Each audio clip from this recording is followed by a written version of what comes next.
સ્વાગત છે। આપણી સંસ્કૃતિમાં મેહુલિયાના માન મોંઘા છે। અષાઢ મહિનામાં વાદળી ચડે અને વર્ષારૂપી અમૃતને ખેડૂતો હોંશે હોંશે વધાવે છે, પણ 12 માસ પડતો વરસાદ ખેડૂતોને વેરી લાગે છે। વાત કરી રહ્યો છું ખેડૂતો પર વારંવાર આવતી આકાશી આફતની। છેલ્લા કેટલાક સમયથી લગભગ દર મહિને કમોસમી વરસાદ આવે છે। આગામી દિવસોમાં પણ રાજ્યના અલગ અલગ વિસ્તારમાં કમોસમી વરસાદની આગાહી કરાઈ છે। ક્યારેક પ્રી મોન્સૂન એક્ટિવિટી તો ક્યારેક વેસ્ટર્ન ડિસ્ટર્બન્સના નામે આ માવઠાએ ખેડૂતોની ચિંતા વધારી છે। રાજ્યના અનેક જિલ્લાઓમાં હળવાથી મધ્યમ વરસાદ સાથે ગાજવીજની આગાહી છે। ખાસ કરીને ઉત્તર ગુજરાત, દક્ષિણ ગુજરાત અને સૌરાષ્ટ્રમાં વરસાદની સંભાવના છે। રાજ્યના વાતાવરણમાં અચાનક ફેરફાર થાય તો સ્વાભાવિક છે કે ખેડૂતોની ચિંતા વધે। અત્યારે ધરતીપુત્ર ખેતરમાં લહેરાતા સોના જેવા પાકને એ લણીને ઘરે લાવવાની તૈયારી કરતો હોય ત્યારે અચાનક આભમાંથી વરસતી આ કમોસમી ધારા ખેડૂતોને મુશ્કેલીમાં મૂકે છે। તૈયાર પાક પર વરસાદનું પાણી ફરી વળતા મહેનત અને પરસેવાની કમાણી ધૂળમાં જવાની ભીતિથી ખેડૂતોના જીવ તાળવે ચોંટે છે। ત્યારે કયા જિલ્લામાં માવઠાની આગાહી છે અને એના વિશે ખેડૂતોના કેટલાક સવાલોના જવાબ મેળવીશું।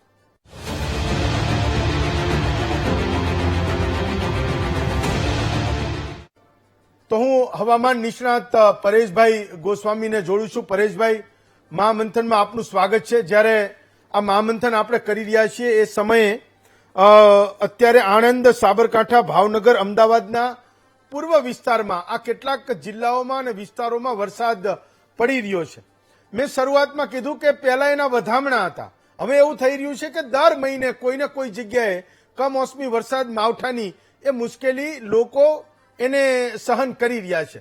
તો પહેલા તો એ સમજાવો કે ગુજરાતમાં આવું ક્યારેય નહોતું જોયું।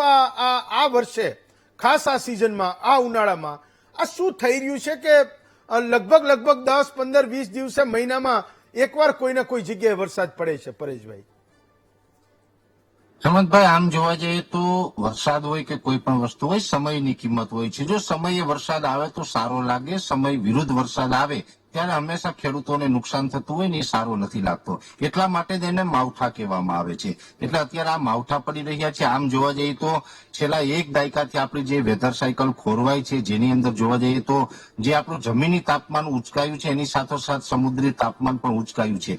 છેલ્લા 1 થી 2 દાયકાની અંદર સમુદ્રી તાપમાન છે 2 ડિગ્રી સુધી અપ થયું છે, જેને કારણે આપણું જે આખું હવામાન ખોરવાયું છે। આમ જોવા જઈએ તો જે ઠંડીનો રાઉન્ડ હોય છે ને એમાં પણ જે વેસ્ટર્ન ડિસ્ટર્બન્સને કારણે ઉત્તર ભારતના પહાડો ઉપર જે બરફ વર્ષા થતી હોય એ ડિસેમ્બર અને જાન્યુઆરી અને 15 ફેબ્રુઆરી સુધી ખાસ કરીને તીવ્ર ત્યાં બરફ વરસાદનો માહોલ જોવા મળતો હોય છે। તે પછી વેસ્ટર્ન ડિસ્ટર્બન્સની સંખ્યા ઘટી જતી હોય છે ને એ પછી વેસ્ટર્ન ડિસ્ટર્બન્સ પસાર થાય એ પણ એકદમ સામાન્ય હોય છે, જેથી કરીને ત્યાં બરફ વરસાદનું પ્રમાણ ઓછું રહે છે। આ વર્ષે આમ જોવા જઈએ તો જે આખું હવામાન બદલાયું છે, જેને કારણે એપ્રિલ મહિનાના પ્રથમ અઠવાડિયામાં પણ પહાડો ઉપર બરફ પડી રહ્યો છે। હવે જે આ વેસ્ટર્ન ડિસ્ટર્બન્સ પસાર થઈ રહ્યા છે એ સાથે અત્યારે અરબ સાગરમાં એક હાઈ પ્રેશર બનેલું છે। માની લે કે લો પ્રેશર હોય તો અરબ સાગરમાં એક પોતે જ એક સિસ્ટમ ગણી શકાય, પણ અત્યારે કોઈ લો પ્રેશર નથી, ત્યાં હાઈ પ્રેશર બનેલું છે। અને આ હાઈ પ્રેશર છે એને કારણે જે વેસ્ટર્ન ડિસ્ટર્બન્સનો જે ટ્રફ હોય છે એ ગુજરાત સુધી લંબાઈ રહ્યો છે। હવે આમ જોવા જઈએ તો આ એપ્રિલ મહિનાના પ્રથમ અઠવાડિયામાં 2, 3 અને 4 એપ્રિલ એમ 3 દિવસ સુધી છૂટાછવાયા અમુક વિસ્તારની અંદર માવઠાના વરસાદ નોંધાયા હતા। એ ટ્રફ આપણી ઉપરથી પસાર થઈ ચૂક્યો છે। અત્યારે બીજો ટ્રફ છે ફરીથી આપણી ઉપર આવ્યો છે અને અત્યારે આ હાઈ પ્રેશર અને વેસ્ટર્ન ડિસ્ટર્બન્સનો ટ્રફ બંનેના સંયોગને કારણે ગુજરાતની જમીનથી 700 HPA ની ઊંચાઈ ઉપર એક બહોળું સર્ક્યુલેશન રચાયું છે, એક પ્રકારની અસ્થિરતા બની છે। આ અસ્થિરતા અત્યારે ઉત્તર પૂર્વ દિશા તરફ આગળ વધી રહી છે, જેને કારણે આમ તો આજે 7 તારીખના રોજ સવારથી જ રાજ્યના છૂટાછવાયા વિસ્તારોની અંદર વરસાદની શક્યતાઓ છે વધી ગઈ છે। અનેક જગ્યાએ આજે દિવસભર વરસાદ પણ જોવા મળ્યા છે, જેની અંદર ખાસ કરીને જોવા જઈએ તો આ હાઈ પ્રેશર છે, જેને કારણે પવનની ઝડપમાં પણ વધારો થયો છે। એવરેજ પ્રથમ અને બીજા અઠવાડિયામાં એપ્રિલ મહિના દરમિયાન જે પવનની ઝડપ છે 12 થી 14 કિલોમીટર પ્રતિ કલાક હોવી જોઈએ, એની જગ્યાએ અત્યારે 16 થી 20 કિલોમીટર ઝડપે પવન છે અને એના જે ગસ્ટિંગ છે એ 25 થી 30 કિલોમીટર ઝડપે ફૂંકાઈ રહ્યા છે। અમુક વિસ્તારમાં તો 40-45 કિલોમીટર પ્રતિ કલાકની ઝડપે પવન ફૂંકાઈ રહ્યો છે। એટલે આ જે અસ્થિરતા આપણી ઉપરથી પસાર થઈ રહી છે હેમંતભાઈ, આની અસર છે એ હજુ પણ હું માનું ત્યાં સુધી 24 કલાક સુધી ગુજરાતમાં જોવા મળશે। આવતીકાલે 8 એપ્રિલ 2026 ના રોજ સાંજ સુધી રાજ્યના રાજ્યના અલગ અલગ વિસ્તારોની અંદર વરસાદ જોવા મળે અને એમાં પણ અમુક જગ્યાએ તો થંડરસ્ટોર્મ એક્ટિવિટી થવાની છે. આજે 7 તારીખ અને આજે મોડી રાત્રે પણ અમુક વિસ્તારમાં જે વરસાદ પડશે એની થોડીક તીવ્રતા વધારે હશે. જેમાં વિસ્તાર વાઇઝ વાત કરવા જઈએ તો કચ્છના વિસ્તાર છે, દ્વારકા, જામનગર, મોરબી, રાજકોટ અને સુરેન્દ્રનગર, આટલા વિસ્તારોની અંદર થોડીક તીવ્રતા વધારે રહેશે. મધ્ય ગુજરાતનું જે આણંદ, નડિયાદ, ખેડા, વડોદરા અને મધ્યપ્રદેશ બોર્ડરે છોટાઉદેપુર અને ગોધરા, આટલા વિસ્તારોની અંદર થોડીક વરસાદની તીવ્રતા વધારે જોવા મળશે. ઉત્તર ગુજરાતના જે વિસ્તારો છે જેમાં પાટણ, મહેસાણા અને જે બનાસકાંઠાના ભાગો છે, સાબરકાંઠાના ભાગો છે, તેમાં પણ હળવાથી મધ્યમ ઝાપટાઓ છે આજે મોડી રાત્રે અને આવતીકાલ 8 તારીખના રોજ દિવસ દરમિયાન નોંધાય તેવી શક્યતાઓ છે. દક્ષિણ ગુજરાતની અંદર પણ આમ તો હવામાનમાં પલટો જોવા મળશે, પણ ત્યાં સૌરાષ્ટ્ર અને મધ્ય ગુજરાત કરતા તીવ્રતા થોડીક ઓછી પણ હશે. એટલે કે સુરત, વલસાડ, વાપી, નવસારી સહિતના વિસ્તારોની અંદર છૂટાછવાયા વિસ્તારે વાદળછાયું વાતાવરણ થશે અને કોઈ કોઈ જગ્યાએ છૂટાછવાયા હળવાથી સામાન્ય વરસાદી ઝાપટા પડે તેવી શક્યતાઓ છે. ખાસ કરીને દક્ષિણ ગુજરાતની અંદર પવનની ઝડપ થોડીક વધારે રહેશે. ઓકે. સૌરાષ્ટ્ર અને મધ્ય ગુજરાતમાં જે પવનની ઝડપ છે એના કરતા દક્ષિણ ગુજરાતમાં થોડીક પવનની ઝડપ વધારે રહેશે. અને આ જે 24 કલાક માટે હેમંતભાઈ જે વરસાદ પડવાના છે એમાં પણ મોટા ભાગના વિસ્તારમાં થંડરસ્ટોર્મ એક્ટિવિટી થવાની શક્યતાઓ છે. એટલે કે ગાજવીજનું પ્રમાણ વધારે રહે અને પવનની ઝડપ સાથે આ વરસાદ પડે તેવી શક્યતાઓ છે. એટલે આ એક પ્રકારે વરસાદ છે, આ માવઠું છે એ ખેડૂતો માટે ખૂબ નુકસાનકારક છે એવું હું ચોક્કસથી માનું છું. પરેશભાઈ, એવું પણ તમે કીધું કે 24 કલાકમાં આ જે મુશ્કેલી છે એ મોટે ભાગે શમી જવાની છે. તો શું આને પહેલા ફોરકાસ્ટ કરાઈ હતી કે પહેલા એ ખેડૂતોને જાણ થઈ હશે કે એમને મોટે ભાગે આ પ્રકારનો કોઈ વરસાદ પડવાનો છે, કંઈક માવઠું થવાનું છે, તો એની એ પૂર્વ તૈયારી પણ કરી લે? એ કેટલા દિવસ પહેલાથી એની ખબર પડી હશે ખેડૂતોને? આમ તો અમારા પ્લેટફોર્મ ઉપરથી હેમંતભાઈ અમે માર્ચ મહિનાના અંતમાં અને એપ્રિલના પહેલા દિવસે એટલે કે 1 એપ્રિલના રોજ પણ અમે આ એક અહેવાલ પસાર કરેલો હતો કે આવનારું અઠવાડિયું છે માવઠું અને વાદળછાયું વાતાવરણ રહેવાનું છે, પવનની ઝડપ વધારે રહેવાની છે. એટલે આમ તો મોટા ભાગે ખેડૂતોને જાણ તો કરવામાં આવેલી જ હતી, પણ હવે આ તો કુદરતી છે હેમંતભાઈ. ખેડૂત પણ શું કરે આની અંદર, કેમ કે અત્યારે જે ઉભો પાક છે એને તો કઈ કશું કરી શકવાના નથી. આ એક વાત અલગ છે કે ખેડૂતનો કોઈ પાકનો હાર્વેસ્ટિંગ કરેલો ઢગલો પડેલો હોય તો એને આપણે તાળપત્રીથી કવર કરી શકાય છે, પશુનો ચારો છે એને કવર કરી શકાય, પણ ઉભા પાકમાં આપણે કશું નથી કરી શકતા. એટલે નજર સમક્ષ આ માવઠાને કારણે આપણે નુકસાની જોવાનો વારો આવી રહ્યો છે. પરેશભાઈ, તમને એટલે એવું લાગે છે કે આ મારું ઓબ્ઝર્વેશન મે બી હશે, ખેડૂતોનું તો એમનો પોતાનો અનુભવ હશે કે છેલ્લા 1-2 વર્ષમાં આ ઘટનાઓ બહુ વધવા માંડી. નહીતર કાળા ઉનાળે આપણે ત્યાં ગરમીથી લોકો ત્રાહીમામ હોય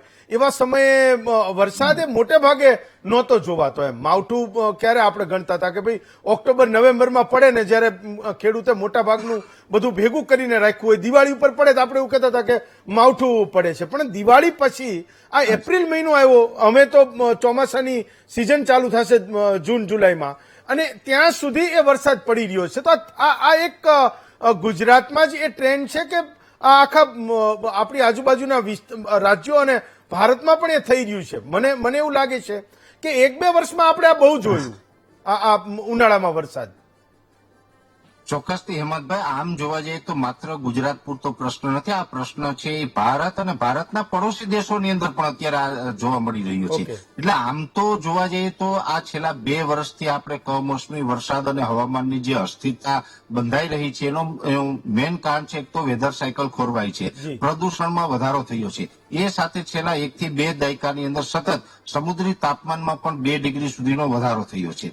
પણ એનો મતલબ એવો પણ નથી કે હવે આવનારા દિવસમાં કાયમી માટે આવું જ વાતાવરણ રહેશે. આ વેધર સાયકલ કોઈ પણ ખોરવાતી હોય છે, એ સમય અંતરે પાછી રેગ્યુલર થઈ જતી હોય. એટલે 1-2 વર્ષ કે 3 વર્ષ સુધી આવું થાય, વળી પાછું આપણું વાતાવરણ છે રાબેતા મુજબ થઈ જાય. એટલે આગળના સમયમાં પણ આવું થશે એવું કોઈ આપણે ચિંતા કરવાની જરૂર નથી. પણ હા, એક ચોક્કસથી છે કે તમારો જે સવાલ છે માત્ર ગુજરાતમાં નહીં, રાજસ્થાન હોય કે પંજાબ હોય, હરિયાણા છે, ઉત્તર ભારતના પહાડી પ્રદેશો છે જેમાં જમ્મુ કાશ્મીર, લેહ લદ્દાખ, હિમાચલ પ્રદેશ હોય, ઉત્તરાખંડ છે, અરુણાચલ પ્રદેશ છે, એ વિસ્તારો ઉપર પણ અત્યારે ખૂબ માત્રામાં બરફ પડી રહી છે. છેલ્લે જોવા જઈએ તો 4, 5 અને 6 એપ્રિલ 2026માં એમાં પણ જે ઉત્તર ભારતના જે કહી શકાય કે સોલાંગ વેલી છે, રોહતાંગ છે, જે અટલ ટનલ આસપાસના જે વિસ્તારો છે, મનાલીના વિસ્તાર છે, એમાં પણ છેલ્લા 3 દાયકાની અંદર ન પડી હોય એટલો બરફ વરસાદ છે અત્યારે આ એપ્રિલ મહિનાના પ્રથમ અઠવાડિયામાં ત્યાં પણ નોંધાયો છે. Okay. એટલે હવામાનની જે આખી અસ્થિરતા છે એ ગુજરાતને નહીં ભારત દેશના ઘણા વિસ્તારોને પ્રભાવિત કરી રહી છે. બીજું પરેશભાઈ એક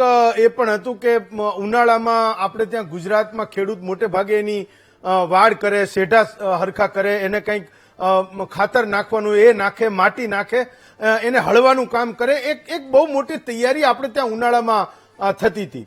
વરસાદની આપણે ત્યાં નોંધ પણ એટલી લેવાઈ રહી છે, એટલે કમોસમી વરસાદ, માવઠાની હું વાત કરું છું. તો એવું બની શકે કે વાવેતરના આંકડાઓ પણ બમ્પર હોય કે છેલ્લા કેટલાક વર્ષોમાં આપણે ત્યાં ઉનાળામાં ના વાવેતર થયું હોય, એટલું બધું વાવેતર થયું હોય ને એના કારણે પણ એ ખેડૂતોની મુશ્કેલીની આપણે વાત કરતા હોઈએ, એવું બની શકે? વાવેતરની વાત કરવા જઈએ તો આમ તો વાવેતર આમ છેલ્લા 5-7 વર્ષથી જે થાય છે એ પ્રકારે જ વાવેતર છે. વાવેતરમાં આંકડાઓમાં જે ગવર્મેન્ટના પાણીપત્રકના આંકડાઓ છે એના આધારે વાત કરવા જઈએ તો કોઈ મોટો બદલાવ નથી. આમ તો 3 ઋતુ, જે ખરીફ પાક હોય, શિયાળુ પાક એટલે કે રવિ પાક છે, સમર ક્રોપ છે, આ રેગ્યુલર પેટર્નથી જે થાય છે છેલ્લા 1-2 દાયકાથી એ જ મુજબના છે. હા, એક ચોક્કસથી વાત છે કે હિંમતભાઈ, અમુક વર્ષે એવું હોય કે જો ચોમાસું નબળું ગયું હોય અને નબળા ચોમાસાને કારણે પાણીની અછત હોય તો ઉનાળાનું વાવેતર ઘટતું હોય છે. પણ આપણે તો જોવા જઈએ તો છેલ્લા લગભગ હું માનું ત્યાં સુધી 2018માં થોડુંક વર્ષ નબળું હતું, એ પછીથી આપણે સતત સારા વર્ષ થઈ રહ્યા છે અને સારા ચોમાસા થઈ રહ્યા છે, અને કારણે પાણીની વ્યવસ્થા સારી છે એટલે વાવેતર પણ વધુ થઈ રહ્યું છે. એટલે આમાં વાવેતરના આંકડામાં બહુ ફેરફાર નથી. 2019 થી લઈ અને આ 2020 સુધીના જે ઉનાળાના આંકડા છે એ મુજબ રાબેતા મુજબનું જ વાવેતર થયું છે. પણ એક વાત ચોક્કસ છે કે માવઠાની સંખ્યા જે આપણે વાત કરી રહ્યા છીએ એમાં હવે થોડોક વધારો થતો જાય છે. એને કારણે આપણે વારંવાર ચર્ચા પણ કરવી પડે છે ને વારંવાર માવઠા થાય એને કારણે ખેડૂતોને નુકસાની પણ જઈ રહી છે. એટલે પરેશભાઈ, એવું બની શકે કે પાણી માટે, સિંચાઈ માટે ખેડૂતો એની પોતાની તનતોડ મહેનત કરીને પોતાની પાસે જે કંઈ પૂંજી બચી છે નથી, અને છતાં પણ ક્યાંકથી લઈને એ સિંચાઈ માટેની વ્યવસ્થા માટે મથતા હોય છે, અને એના કારણે કદાચ ઉનાળામાં લોકો એક વધારાનો પાક વાવતા થયા હોય, અને એના કારણે પણ આપણે લોકો એની ચર્ચા કરતા હોઈએ. ક્યાંક વીજળીના પ્રશ્નો હશે, એનું પણ થોડું ઘણું સમાધાન થયું હશે, ને એના કારણે પણ ખેડૂતોની એ હિંમત જાગી હશે કે ભાઈ ઉનાળામાં પણ એ ઉનાળુ વાવેતર પણ કરે, ને એના કારણે માવઠું એ ગુજરાતના ખેડૂતને સૌથી વધારે અસર કરનારું બનતું હશે. પહેલી વાત તો એ છે કે ઉનાળુ પાકનું વાવેતર કરવા માટે ખેડૂત તનતોડ મહેનત એટલા માટે કરી રહ્યા છે કે આજે જે પ્રકારે મોંઘવારી વધી રહી છે, જે પ્રકારે ડીઝલ, પેટ્રોલ, જંતુનાશક દવા, રાસાયણિક ખાતર, હાઇબ્રિડ બિયારણો, આ તમામ વસ્તુ મોંઘી થતી રહી છે, અને એની સામે જે ખેડૂતોનું જે ખેત ઉત્પાદન હોય એના ભાવની સૌથી મોટી મુશ્કેલી છે. યસ પરેશભાઈ, મને લાગે તમારો અવાજ કપાઈ ગયો છે, કનેક્શન કપાઈ ગયું છે, પણ 2 મહત્વની વાતો એમણે કરી કે આ જે મુશ્કેલી છે એ માત્ર 24 કલાક પૂરતી છે, અને આ ગુજરાતનું ઋતુચક્ર જે કંઈ બદલાયું છે, આપણે જેને ઉનાળામાં વરસાદ જોઈએ છે, એ આવનારા 1 કે 2 વર્ષમાં પણ એ ઠીક થઈ શકે, એ સૌથી મોટી રાહતના સમાચાર છે. પરેશભાઈ, તમારો ખૂબ ખૂબ આભાર માનું છું. આવતીકાલે વધુ એક નવા વિષય સાથે ફરી મળીશું. આજે રજા આપશો.